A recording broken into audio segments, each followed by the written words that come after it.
Hey everyone, Dan again, stocktrades.ca, back at you with another video. We're doing something a little different this week. We're not going to be talking about individual stocks or sectors of the stock market. Instead, we're going to be looking at something that's been widely requested by newsletter subscribers and even YouTube subscribers, and that is ETFs. So with nearly 500 ETFs here in Canada, it'd pretty much be impossible for us to come up with a top 3 list that's going to appeal to everybody. So instead, we decided to target 3 main investment objectives in this video. 1 being dividends, 2 being the growth of those dividends, and the 3rd being growth in the form of the ETF's appreciation. So the first thing we're going to go over before we get started is what exactly an ETF is. And if you already know what an ETF is, you simply want to see the top 3, head down below. We're going to put a link in the description. It's going to jump you to our first ETF we're going to go over. For those who are looking for an introduction on what exactly an ETF is, let's get started.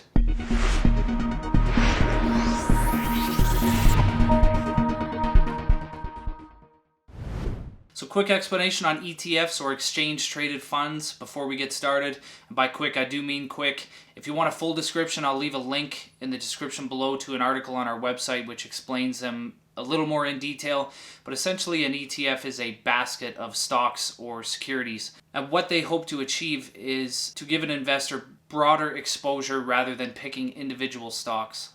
A prime example of this would be an investor looking to get exposure to the Canadian oil and gas industry. Instead of picking an individual stock and being wrong, the investor can buy this ETF that tracks the Canadian oil and gas industry and gain instant diversification by owning holdings such as Suncor, Imperial Oil, Canadian Natural, Enbridge. And because these major stocks only make up 5 to 10% of the holdings within the portfolio, if one of them does struggle, it's not going to have as drastic of an effect.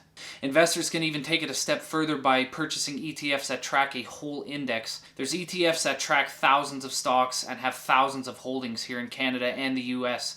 And as such, you can buy ETFs that track the S&P or even the TSX. But that quick explanation aside, let's get into our first ETF, which is an ETF that focuses on REITs, or real estate investment trusts. So the first ETF we're going to go over is a Vanguard product. It's a capped REIT ETF. Trades under the ticker VRE. And if you don't know what a capped ETF is, it essentially means that a stock can only make up a certain percentage of the ETF. In the case of VRE, it has $242 million in assets under management and has a net asset value of around $34.82. The stock has an extremely low management fee, 0.37%, and it yields nearly 5% at 4.89%. And the ETF is made up of only Canadian equities. In lower interest rate environments, REITs tend to thrive, and now that the Fed have stopped raising rates down in the States and may even cut rates, REITs should outperform. This ETF started in 2012 when interest rates were rising, and as such, it's kind of underperformed. You'll see that when we get to the next page looking at its performance. But there is a good chance now that interest rates are stagnant here in Canada, or potentially even dropping, that it could outperform. Its top 10 holdings account for 81% of assets. So pretty much what you see on this page is the large majority of what the ETF holds. RioCan and Canadian Apartments account for 26% of assets.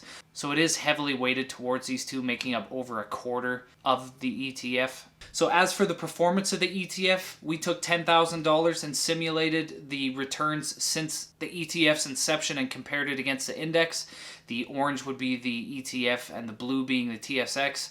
As you can see, in 2014, when interest rates were rising, the ETF underperformed. But as we move into 2018 and beyond, as interest rates start to become stagnant and even decrease, the ETF is starting to outperform. An investment of $10,000 when the ETF started would have you sitting around $14,800 today, while an investment in the TSX would have you sitting around $14,100.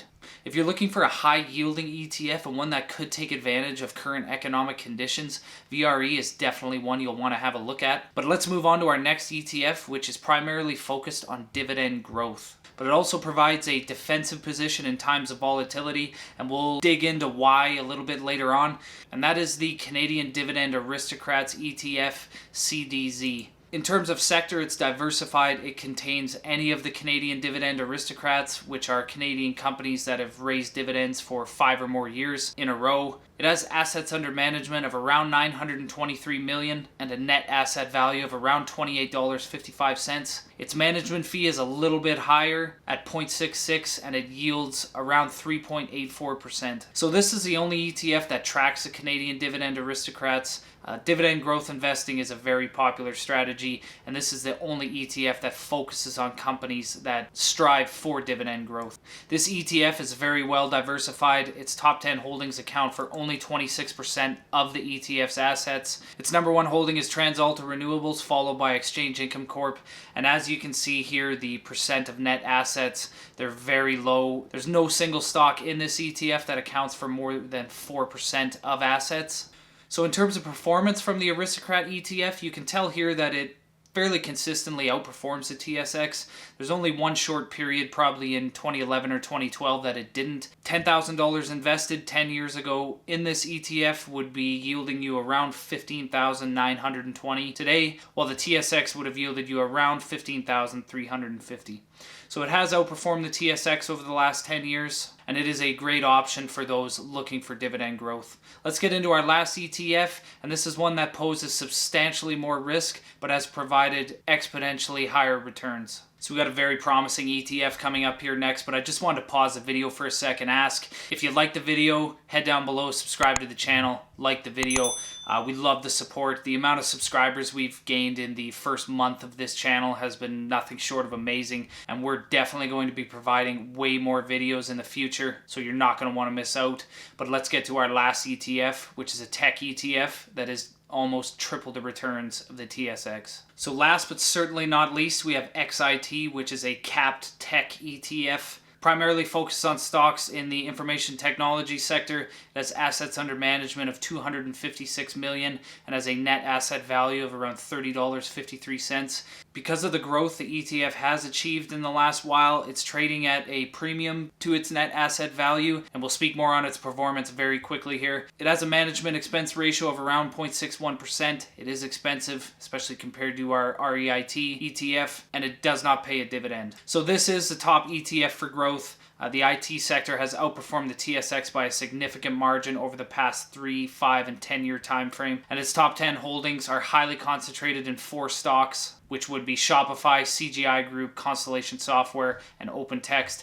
They account for over 85% of the holdings in this ETF. And the reason for this is there isn't a lot of good tech options here in Canada, but the ones that we do have been growing at an exceptional rate. A prime example of our lack of tech companies is Lightspeed, which is our 9th holding in this ETF. This is a brand new IPO. I don't even think they filed a year's worth of quarterly reports yet, and yet it sits as a top 10 holding inside of this ETF. During times of market downturns, there is a very good chance that this ETF could underperform, but in bull runs, we don't think there's a better ETF to purchase in Canada. And as you can see here from their performance, it is drastic. $10,000 invested in 2010 in this ETF would yield you around $44,000 right now, while the TSX would only yield you around $15,350. If you're looking for an ETF that provides exceptional growth, this is definitely it, but we just have to warn you that there is a lot of risk posed with this ETF, and you could see large swings in price. So you got a reliable ETF in terms of dividends and VRE yielding nearly 5%. You've got a strong dividend growth ETF in CDZ, and you have an ETF that would have had you nearly tripling the returns of the TSX over the last 10 years in XIT. So like I said at the start of the video, there's just way too many ETFs and investment strategies to come up with a clear-cut top 3, but we feel these 3 check off a lot of boxes for a lot of different investors in terms of income, dividend growth, and capital growth.